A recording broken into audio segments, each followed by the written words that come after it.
خوب اچھی طرح مسائل سمجھ لو. اس میں آپ مجھے فنڈامنٹلسٹ کہو, دقیانوس کہو, جو مرضی کہہ دو.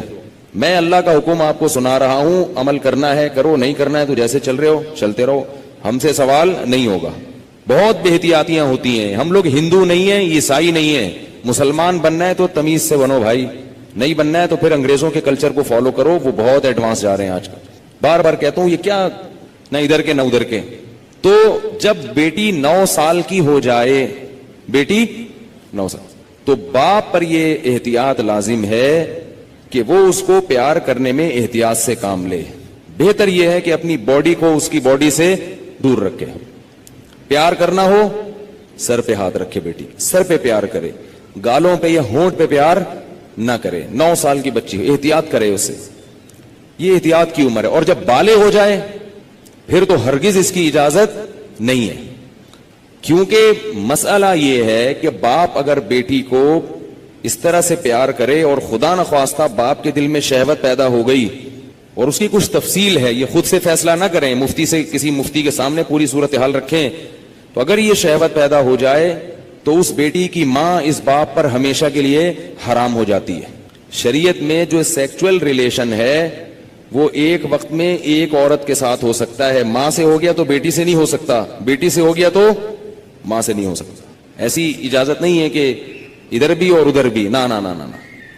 سوتیلی بیٹی جو ہے نا, قرآن نے کیا کہا ہے کہ جب کسی عورت سے نکاح ہوا تمہارا اور نکاح کے بعد اس عورت سے تمہارا سیکچول ریلیشن قائم ہو گیا تو اس عورت کی بیٹی تم پر ہمیشہ کے لیے حرام ہو گئی. اب اس بیٹی سے کبھی بھی قیامت تک کے لیے نکاح نہیں ہو سکتا. اگر وہ ریلیشن قائم نہیں ہوا اور ریلیشن قائم ہونے سے پہلے طلاق ہو گئی تو بیٹی سے شادی ہو سکتی ہے. قرآن کی اس آیت سے فقہا نے, امام ابو حنیفہ نے اور ان کے شاگردوں نے اور بہت سارے تابعین نے استدلال کیا ہے کہ اسلام میں ایک وقت میں جس عورت سے ریلیشن ہوا اس کی ماں سے اس کی بیٹی سے ریلیشن نہیں ہو سکتا. نہ حلال, اور حرام تو ویسے ہی حرام ہے, حلال ریلیشن بھی نہیں اب ہو سکتا. کسی عورت سے جب ریلیشن ہو گیا تو بیٹی سے اب حلال شادی بھی نہیں ہو سکتی, قرآن نے منع کر دیا. کسی عورت سے اگر خدا نخواستہ زنا ہو گیا, اب اس عورت سے تو شادی ہو سکتی ہے, اس کی ماں سے یا اس کی بیٹی سے شادی نہیں ہو سکتی. خوب سمجھ لیں یہ مسئلہ اچھی طرح سے. اسی طرح یاد رکھو کہ اگر داماد نے خدا نخواستہ بہو کے سسر کے ساس کے ساتھ, داماد اور ساس میں کوئی ریلیشن ہوا سیکچول, کس میں؟ داماد میں اور ساس میں, تو یہ جو ساس کی بیٹی ہے یہ اس پر ہمیشہ کے لیے حرام ہو جائے گی. اسی طرح بہو میں اور سسر میں ہو گیا تو یہ بہو اپنے شوہر پہ ہمیشہ کے لیے حرام ہو جائے گی. بات آ رہی ہے سمجھ میں؟ اگر کہیں ایسا ہوا ہو تو خود سے فتویٰ نہ دے دیں, کسی مفتی کے سامنے باقاعدہ رکھیں. بعض لوگ خود مفتی بنتے ہیں, اس میں کچھ ڈیٹیل ہے مزید, وہ میں ڈیٹیل اگر بتاؤں گا تو بہت لمبی بات ہو جائے گی. تو کسی کے ساتھ ایسا خدا نخواستہ ہوا ہو تو خود سے فیصلہ نہ کرے, کسی مفتی کے سامنے پوری, کچھ شرطیں ہیں. تو میں ڈیٹیل میں نہیں جا رہا, میں صرف آپ کو مسئلے کی حساسیت بتا رہا ہوں کہ احتیاط, بولو بھائی, ضروری ہے.